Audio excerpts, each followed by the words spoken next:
So, welcome. I'm going over section 1.2, which is called Introduction to Algebra and the Set of Real Numbers.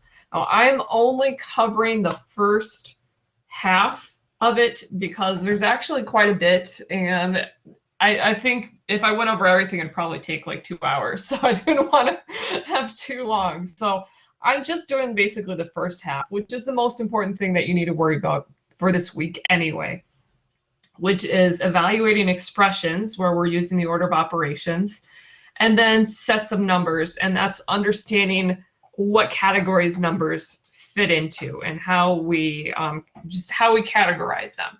So those are the more important things for this week. So those are what I'm going to be focusing on. So starting with, because this is it is Introduction to Algebra. The class is Fundamentals of Algebra, and this section is an Intro to Algebra.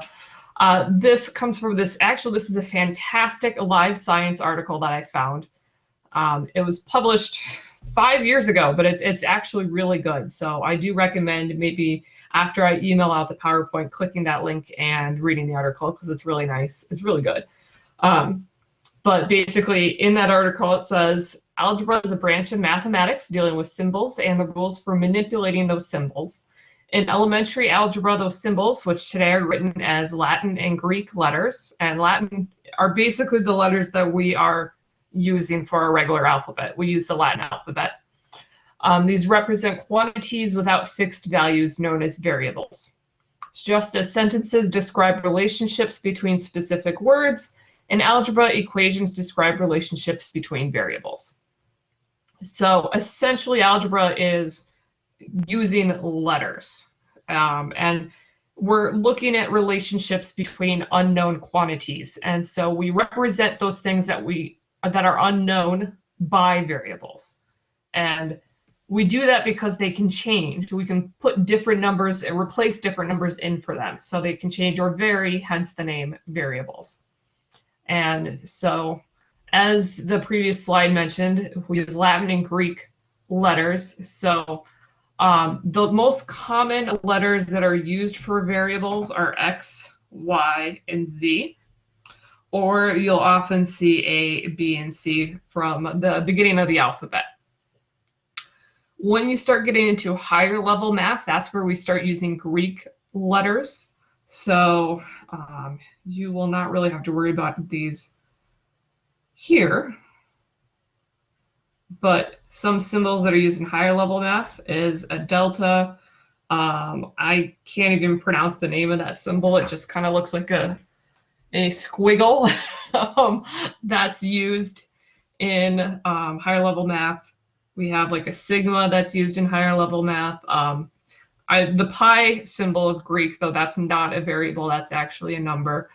But we start using other symbols. I think mainly, and lambda, that's another good one that's in higher level math as well. So lower level algebra basically just uses our regular alphabet, and then as you get to higher level, that's where we start throwing in Greek letters as well. So there's another term that we use that is a constant or constants, and these are basically what we call numbers because numbers don't change. 2 is always 2. It doesn't change into anything else. So everything that you work with when you work with numbers, like when you're adding or subtracting, you're working with constants. They just don't change. They're always worth the amount that they are worth. 2 things are always 2 things. It doesn't sort of turn into 3 things. So arithmetic, which is basically what you do on a daily basis, the adding, the subtracting, multiplying, dividing, that works solely with constants. And then it's algebra when we start throwing in variables. So new term, there's a lot of terminology that you're going to learn in this class. And so it's important to write down all of these words, because when you do the homework problems or you're reading through the textbook, these words will be used and you need to understand what they mean. So you're going to want to write down the definition so you can refer to them later if you come across the word and you're like, shoot, I don't remember what that is. So an expression is a collection of variables and constants under algebraic operations. So algebraic operations are basically the things you do for the order of operations. It involves exponents, so if you're like squaring something, multiplication, division, addition, subtraction, those are algebraic operations. Taking the absolute value, taking the square root, any things that you can do to numbers are considered algebraic operations. And an expression is basically something that contains letters, it contains numbers, and then it contains some sort of symbol that's telling you to do something, like you're squaring or you're adding or you're multiplying, that sort of thing. Like there's an action in there that you need to take.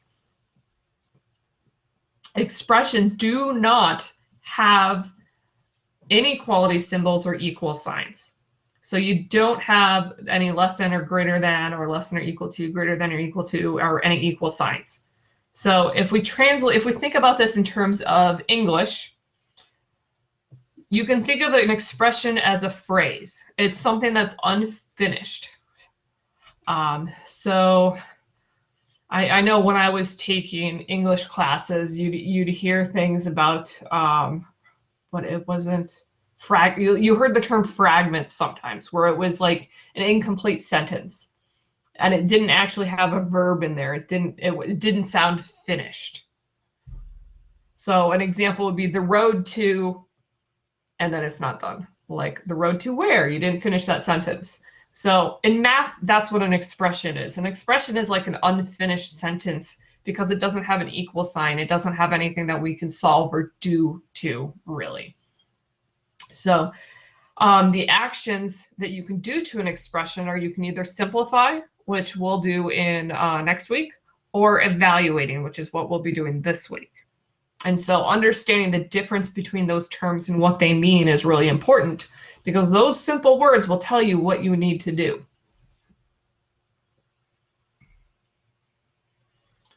So we're going to be evaluating expressions first. And the word evaluate basically means find the answer using the order of operations. So when you see evaluate, it means do the order of operations on this. So those order of operations here, we have an abbreviation, PEMDAS, where you do parentheses first, then you take care of any exponents, and then multiplication and division are considered at the same level, so they go left to right, whichever one comes first. And then addition and subtraction are at the same level, they go left to right, whatever comes first. For this session, I'm not going to go into huge order of operations. You know, that's something we wanted you to get practice with, working with negatives and all those other things first. But we're going to just do one-step problems where you're just going to be doing basically one of these operations. So maybe you're only multiplying or only dividing, just to kind of get you started with evaluating.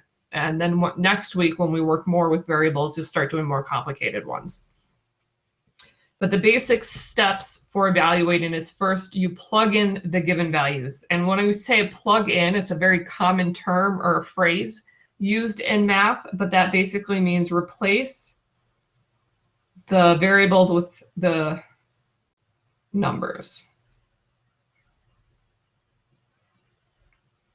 So you'll be given like x equals 5, and then to plug it in means everywhere you see x, you replace it with 5. So you're just switching out the letter for the number that it's equal to. And then you follow the order of operations to evaluate or simplify, basically try to get it into a single number, a single answer.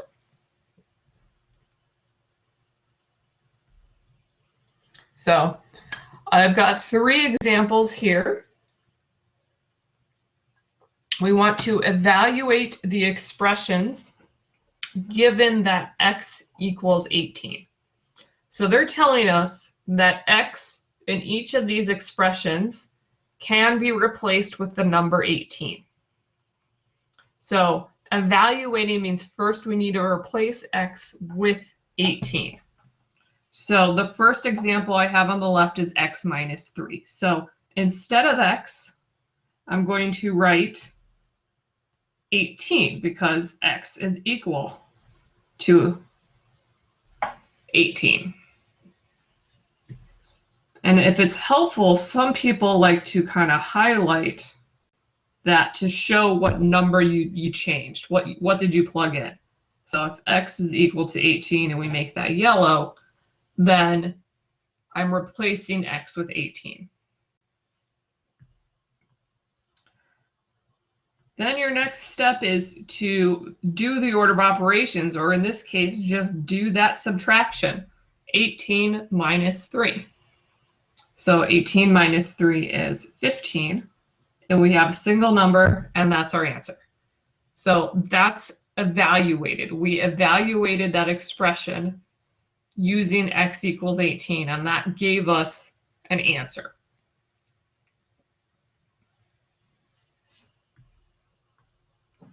So we can do the same thing with the middle example here. I have 15 over 18. So the first step is to replace x with 18. And so now here we have a fraction, 15 over 18. And in here, we can't, if we divide these, we're going to get a decimal number. So actually, in this case, our action is to reduce that fraction. So I'm going to just rewrite it so I can show the steps for reducing. So for small numbers like this, I usually just try to divide numbers out of the top and the bottom. So I know that 3 goes into 15 and 18. So I'm going to divide the top and the bottom by 3. Now when you show your work for this, you want to make sure you do write the division on the top and the bottom, because if you only write it once, you're writing something different. It means something different mathematically. So if you're dividing the top and the bottom by 3, you have to literally write that you're dividing the top and the bottom by 3. So 15 divided by 3 is 5. 18 divided by 3 is 6. And then 5 and 6 don't have anything in common. So that's the reduced fraction, and that's our answer. So when we evaluated 15 over x, with x being 18, that gave us 5 over 6.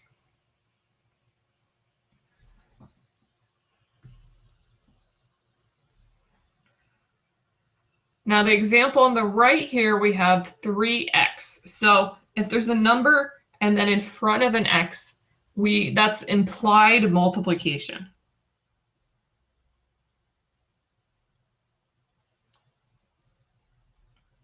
So if they're next to each other and there's no symbol, there's no plus in between, there's no minus, there's no division symbol, there's no symbol between two things, it's assumed to be multiplication. And so that's really 3 times x. So if x is 18, that's going to be 3 times 18. So that one I have to do my calculator because I don't know that in my head. So 3 times 18 gives us 54. So when we evaluate 3x when x is 18, we get 54 out.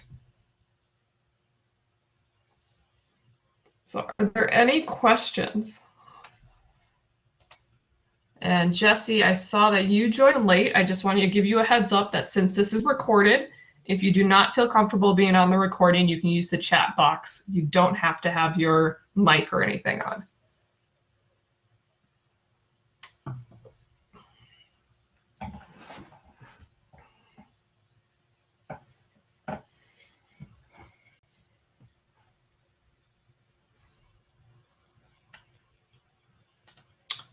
Okay, so assuming no questions, here are 3 more examples, and here we have 2 variables.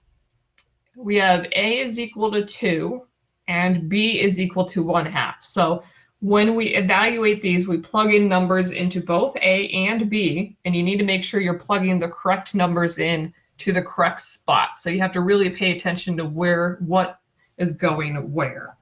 So I'm going to just try to color code again, and let's say that A and 2 are going to be yellow, and then let's do green for B and 1/2. So my first example on the left, we have 6 plus AB. So the A and the B are next to each other, so that's assumed to be multiplication. So that's 6 plus A times B. So when I replace my numbers here, I need to make sure that I'm multiplying them together. So A is equal to 2, and then B is equal to 1/2. So I have 6 plus 2 times 1/2. Now we want to follow the order of operations. And so I'm going to write the acronym here. And remember, multiplication and division and addition and subtraction go left to right, whichever comes first. So we have 6 plus 2 times 1/2. Multiplication and division happens before addition and subtraction. So I need to do 2 times 1/2 first. So 2 times 1/2, you're basically just taking half of 2, which would be 1. So that one's simple enough to kind of do in your head. So that gives us 6 plus 1. And then I do my addition, and that gives us 7. Now notice how my work is going vertically. When you do your work and do your math, always work vertically. Work from top down. Don't really go left to right. Because when we start solving equations, you have to go top down. So it's just good to get into that practice. What a lot of people do is if they have a sheet of paper, you can kind of divide the paper into 2 columns. And so you can do problems on the left side and then problems on the right side. And so that kind of saves you some space if you use both sides of the paper. When you're taking notes, like if you're taking notes of something like this, you may want to write directions to yourself. Like I'm giving all the directions out verbally, but I'm not writing it down. But when you take notes, you're going to want to write those things down. Like you would write down step 1, replace the variables with their numbers. Step 2, multiply. Step 3, add. You're going to want to write those directions down. So that way when you're using these examples to learn from, you have those directions written down. Because if you just look at the math without any directions, it's really hard to understand what's going on when you're just learning it.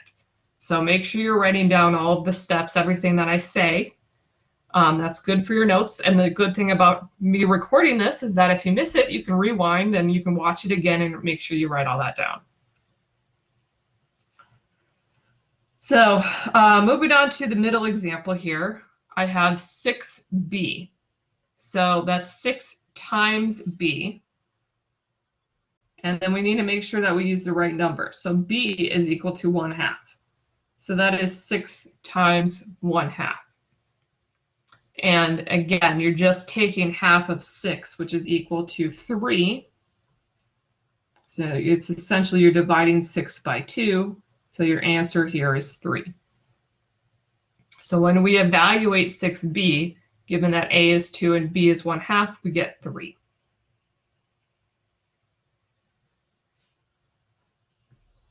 Now the third example, we have b minus 2 plus a.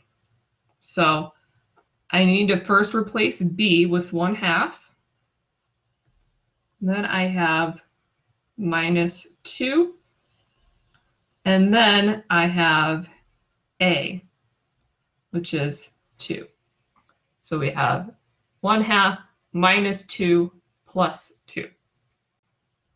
So when we're following the order of operations, we go left to right here. So even though the order of operations says addition, then subtraction, we have to do subtraction first because it always goes left to right. So I need to make sure that I'm doing the 1/2 minus 2 first. Now, in order to do anything with subtraction and fractions, you have to get a common denominator. So I'm going to first rewrite this. And any whole number to write as a fraction gets put over 1. And we should also make the next whole number also a fraction to make things easier here. Then our common denominator would be 2. So I need to multiply the top and the bottom of each fraction in order to get 2. I don't have to multiply the 1/2 since that's already there. And make sure that you write down the times 2 for both the top and the bottom. So just like when we're reducing a fraction, if you're doing it to both the top and the bottom, you have to write it down on both the top and the bottom. If you don't, it's mathematically incorrect and you're telling us to do something else. So common denominator is 2, so I need to multiply all of these by 2 so I can get to that denominator. So that I have 1/2 minus, and then I do my multiplication, and I get 4 over 2 plus, and then I get 4 over 2. And then we work left to right. So when you're subtracting fractions with a common denominator, you subtract the top of the number. So you do 1 minus 4. That's a -3. And you can even do that on your calculator. Then we have a -3 plus 4, which is equal to 1. So our answer comes out to 1/2. And that makes sense because in the beginning we had a -2 and a +2. Those basically add to 0. So when you see that 1/2, then -2 plus 2, those cancel out, and we're just left with 1/2 here. Are there any questions?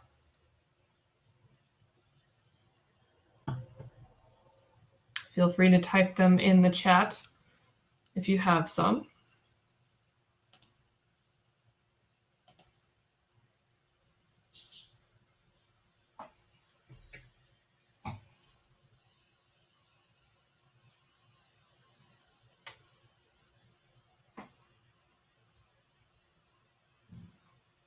Okay. So next is the set of real numbers. And this is basically how we name our numbers and how we categorize them. So if we have a group of numbers, we call it a set. So that is just the word that we use for a group of numbers. And we usually use these curly braces to surround them. So that I think the name is technically just brace, but I use curly so that people don't get confused with brackets. So you just surround them by the symbols, and that gives you a set. So the numbers that we have used, you use numbers in your life. The numbers that we use daily, we call these the real numbers. So we often work with positive numbers, negative numbers, like with being in debt. We have decimals, we have fractions. Those are all real numbers.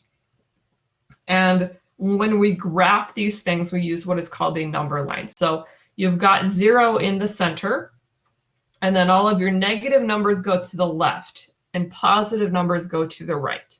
So as we go to the right, we're counting up. As you go to the left, you're counting down. And it's almost like a mirror image. It's just the negatives have a negative symbol in front. So that's how we graph real numbers. So I'm going to do an example, plot the numbers on the number line.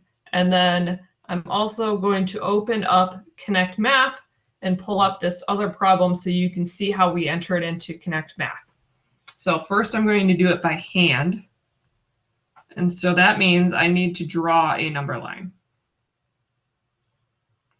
And it's always good practice to put 0 in the center.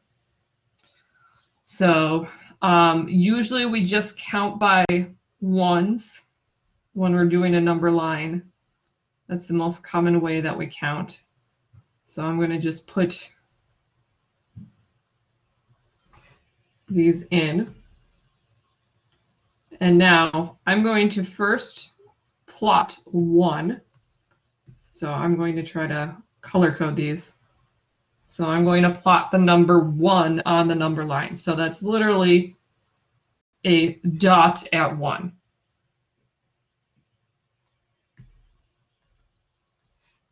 Then we can plot -2, and that's in orange, although it's a little harder to tell. And that's a dot at -2. Those are nice and easy. Now we've got these tricky things.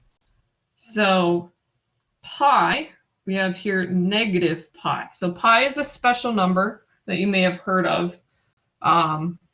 It goes on forever, but it's, let's see, so a -pi would be a negative, and pi is about 3.14, and it just kind of goes on forever.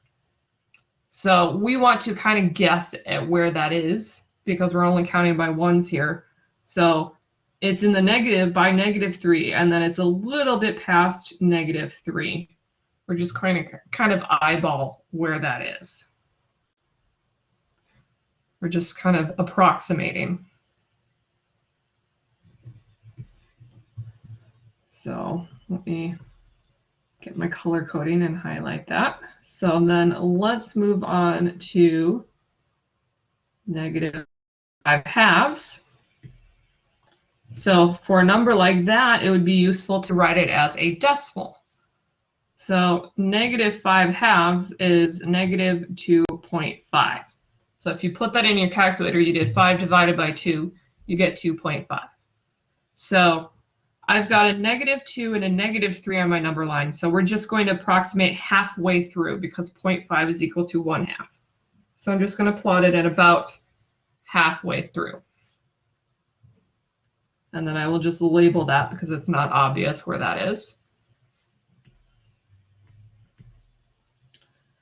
And then our last one here is 5.1. So let's do that in purple. And so my number line doesn't even have 5 on there, so I'm going to have to extend it out for 5. So I have to make it a little bit longer. And then it's just a little bit past 5. So that's 5.1. So now I'm going to bring up Connect Math. And give me a moment while I do that, and it will take a little bit. So I forgot to log into it before I started, but that's okay.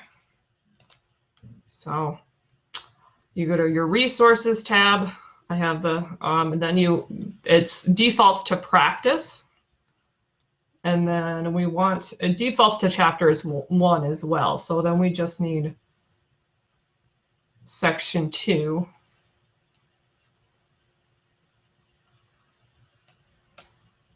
And my Chrome is not responding. Let's hope it kind of figures itself out.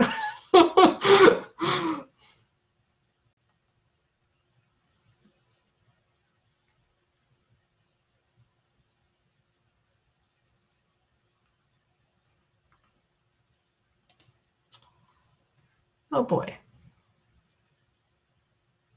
Hopefully this is still recording. Because my Chrome has frozen, I don't really know what's going on. So I can't see anything. It's just literally kind of stuck.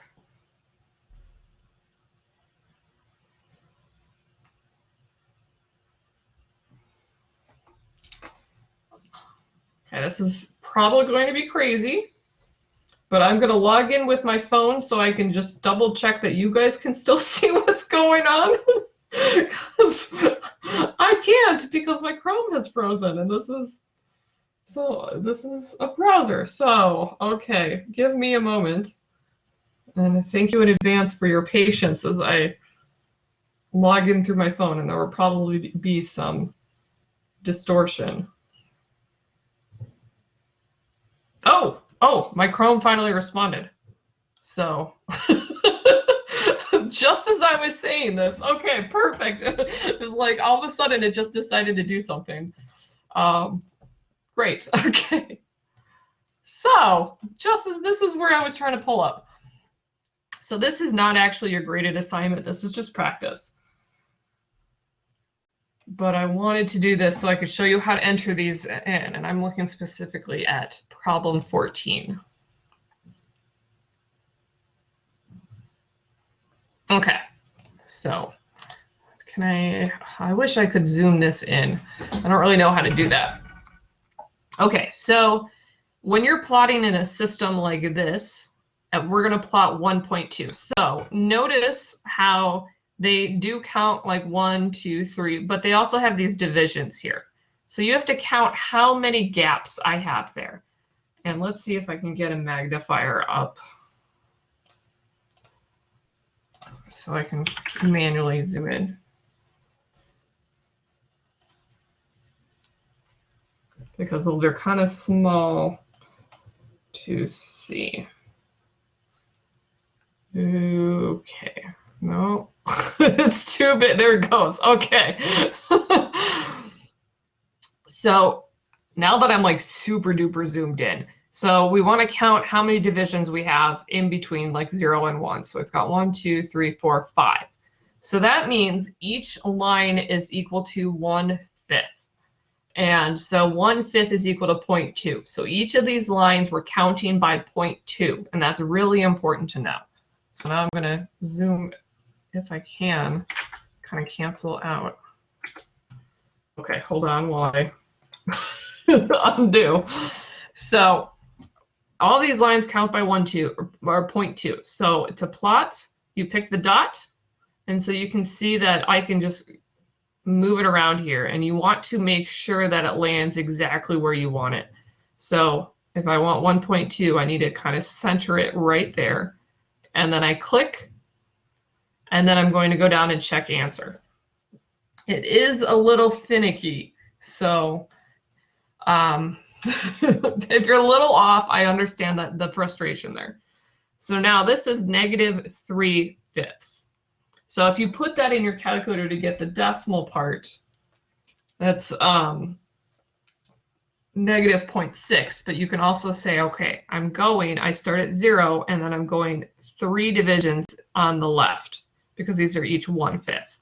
So I'm going into the negatives. And don't worry that it has this other line there. It doesn't actually count until you click it. Okay. So now 3/2. So here we have to sort of guess, because 3/2 is not one of these lines. 3/2 is equal to 1.5, and so that's going to be equal or halfway between 1 and 2. So you have to, this is 0.2, 0.4, and then 0.6, so you have to kind of put it in between these two lines as best you can, and then click to get to 3/2, which is 1.5. So you have to really understand fractions and decimals so that you can put these in the right spot. 4. So this is nice and easy. This is a whole number, so that's going to be pretty easy. You just have to hope you're close enough.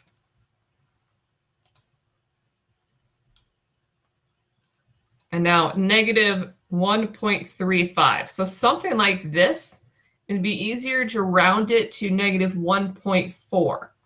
So if we round it to 1 decimal place, because that's what all of these are counting by, because it's a 5 after that 3, it rounds up to 4. So that's -1.4, which is equal to 2 divisions here, because 0.4 is 2/5. So I'm going to put it about here and then check my answer.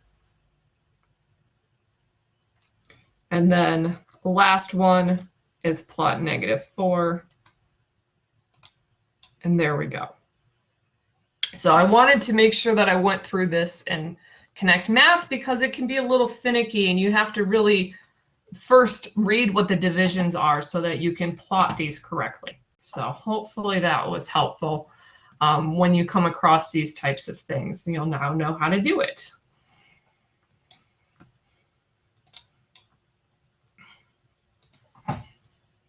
All right, so, before I move on, I should say, are there any questions on that?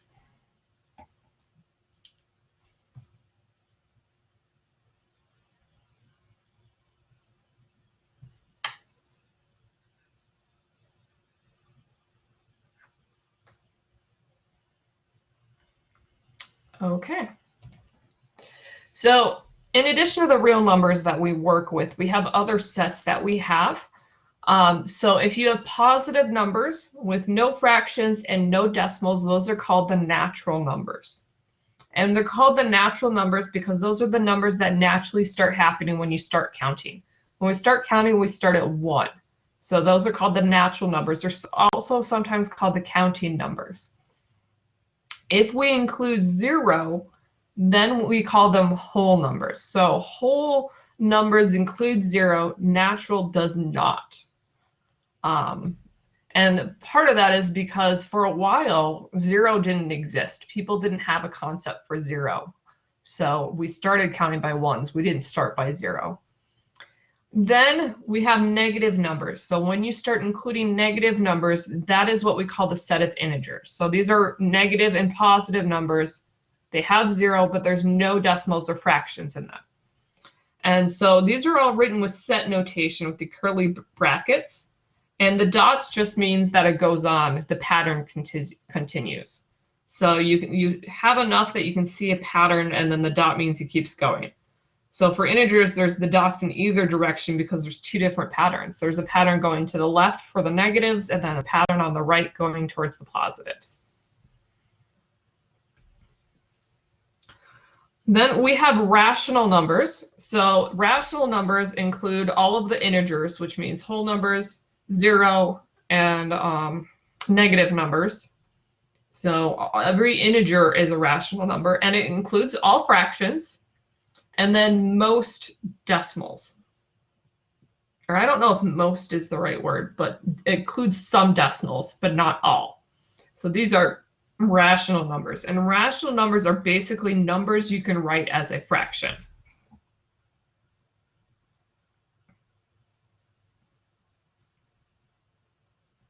Let me just write that down. Numbers you can write as a fraction. So like earlier, those whole numbers that I was working with, I converted them to fractions. So all whole numbers are rational numbers. Obviously, all fractions are rational numbers. And then some decimals can be written as fractions, but not all of them can. So that's why some decimals are rational numbers.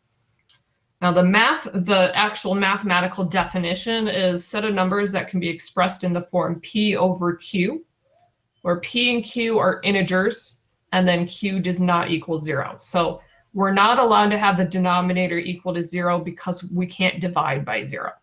So that's why we have to specify Q does not equal 0.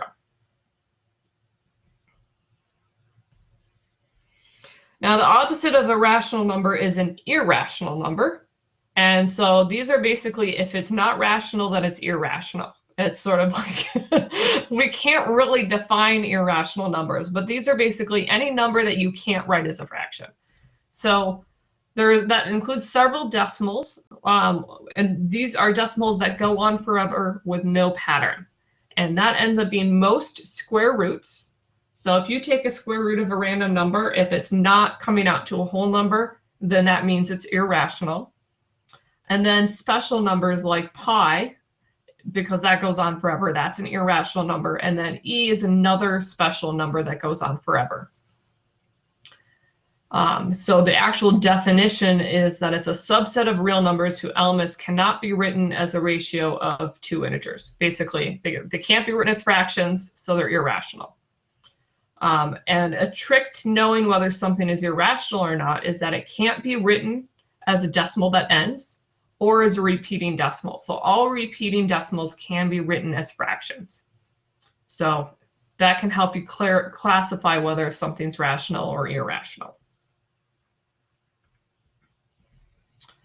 So here we're going to describe each number as either a terminating decimal, a repeating decimal, or a non-terminating, non-repeating decimal, just so you understand the difference between all these things. And then we're classifying it as a rational number or an irrational number. So 3.8, because it ends, there's no like dot, dot, dot, there's no line above anything. That is considered a terminating decimal.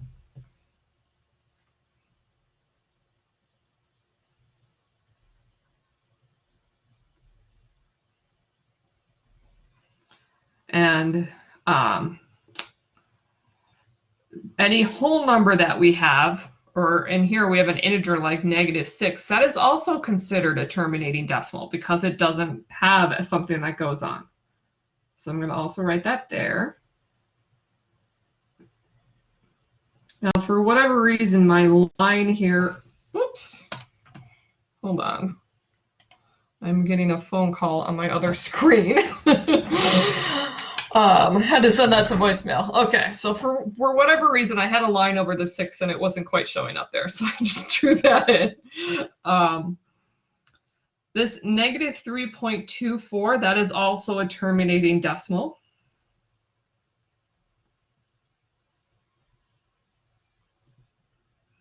And we're not going to kind of worry about the fractions just yet. We're going to just kind of look at what we've got so far.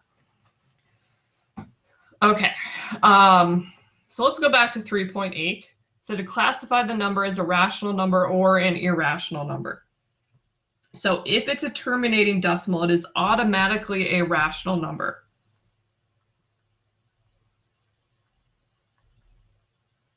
So all of these that I've labeled as terminating decimals are rational numbers. And I'm going to just abbreviate with rational there. Okay, now let's move on to 1/3. So when you're looking at a fraction, obviously 1/3, it's a fraction. Things that can be written as fractions are rational numbers. So both of these fractions I have, the 1/3 and the 1/5, I know these are going to be rational numbers.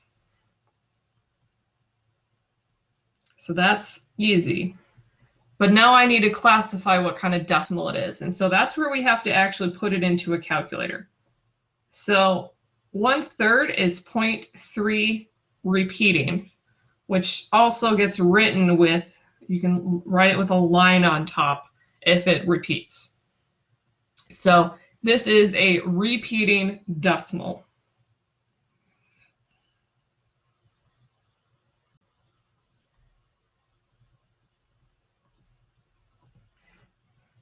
Now 1/5, when you put that in your calculator, you get 0.2.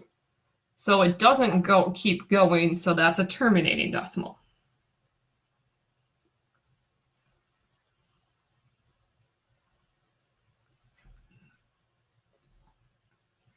Now, if we go, I have this 0.6 with a line over it. That is also a repeating decimal. So if it's got that line, it is a repeating decimal. And all repeating decimals can be written as fractions. So that means that that 0.6 with the line on top is also rational. Now I've got two things left over. I've got 3 pi and I have the square root of 10. Anything with pi is automatically an irrational number. So that's nice and easy. And anything that's irrational is a non-terminating, non-repeating decimal. So this really long one here, that always goes with irrational numbers.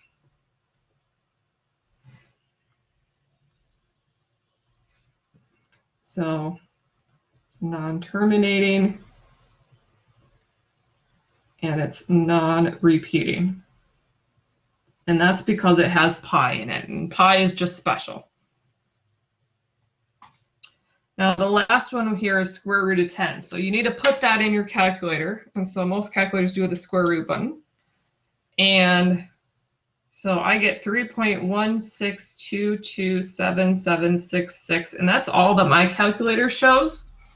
But when you're looking at it, you can see, okay, if my calculator, it used up the whole screen, which means that it keeps going, which means it's non-terminating, and there's no repeats in there. So this is a non-terminating, non-repeating decimal. Because it basically took up as much space that I had on my calculator. It took up all of that space. And there was no repeats. And so that also means that this is irrational. And we can know that because any square root that doesn't come out to a whole number is irrational.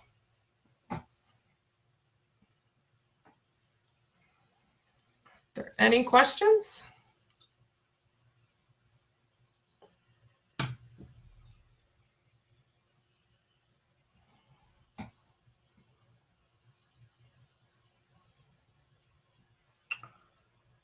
Okay, I've got two more. So now that we've gone over all those definitions, so the overall, when we say we have sets of numbers, numbers can be in more than one set.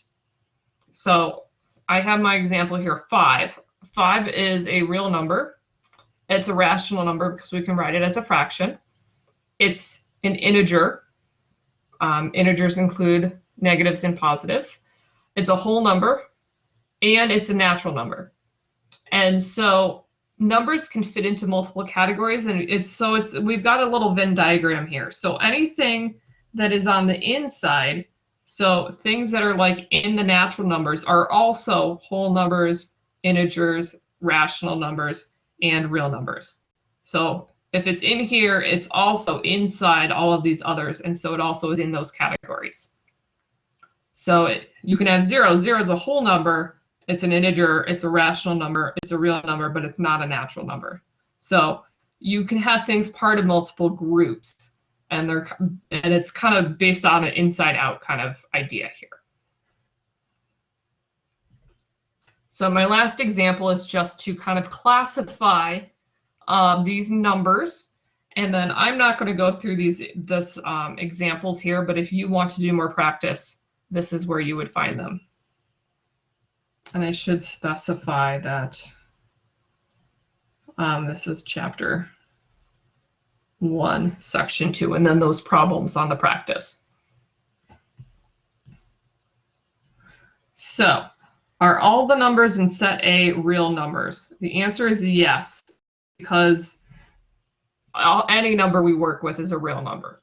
So that's easy, yes. So the next part is list all the rational numbers in set A. So these are all the things that we can write as a fraction. So like we have -3/2.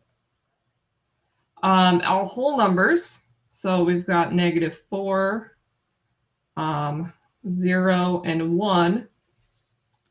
And then we have to kind of take a look at these other things here. So square root of 11, if you put it in your calculator, goes on forever. So that's not a rational number, that's an irrational. So I'm going to put it right here.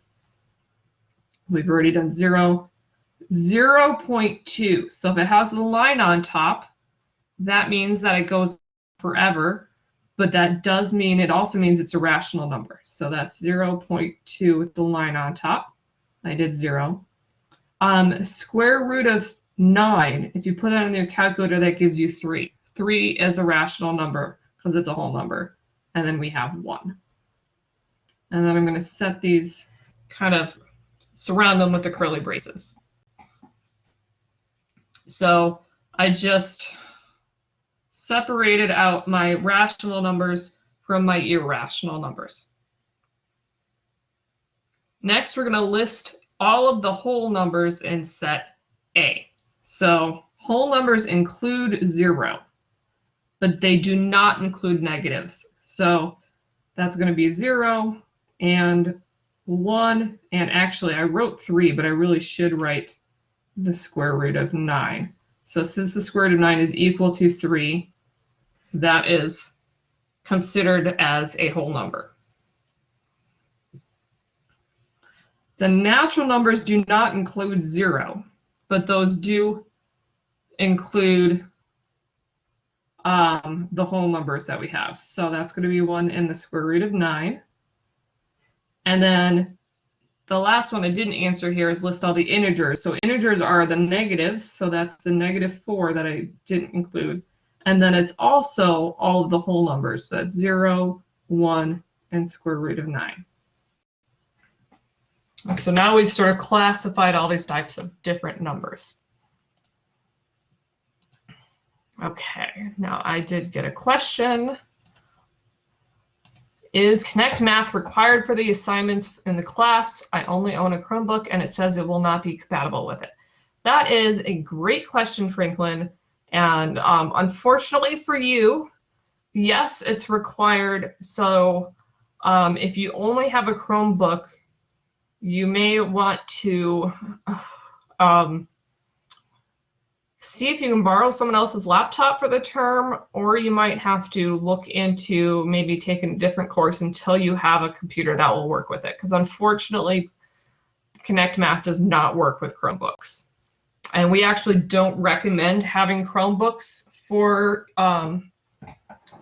here at Grantham, because sometimes they don't work with the Blackboard Collaborate, sometimes they don't work with Blackboard in general, so they're not necessarily recommended.